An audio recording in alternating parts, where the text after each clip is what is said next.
ด้วยความห่วงใยสาวอุดมใจ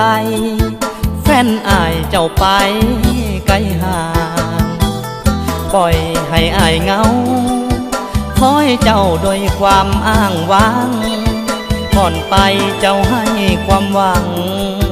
คอยนางจะหวนคืนมา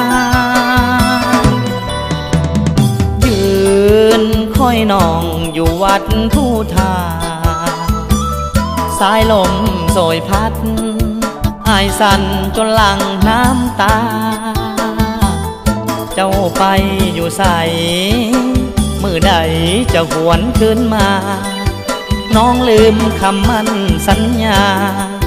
หรือว่าน้องไปมีใหม่ฝุ่นบังไฟเงาหลายบ่มีเจ้าเคียงน้องอยู่ในเวียงหรืออยู่สวรรค์แดนใต้แดนดินที่เหนือน้องเบื่อไปแล้วหรือใดเบื่อคนจนคืออายจึงได้มีใหม่มาขอวอนไหวพระเจ้าสิงคำช่วยดลงามค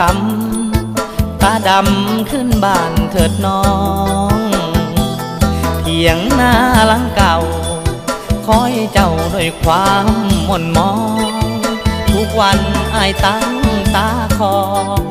คอยน้องคืนอุดมใส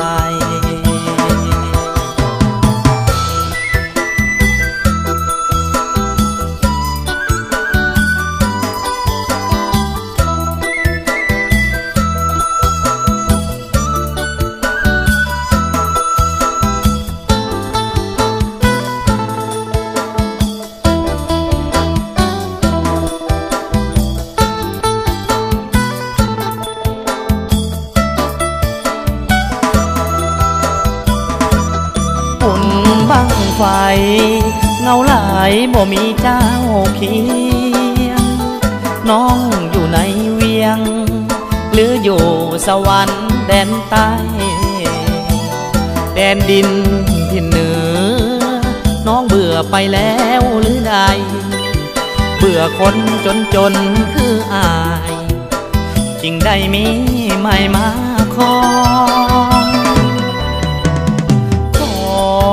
วอนไหวพระเจ้าสิงคำช่วยดลงามค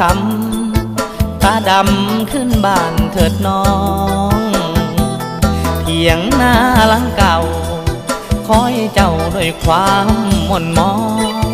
ทุกวันอายตั้งตาคอยน้องคืนอุดมใส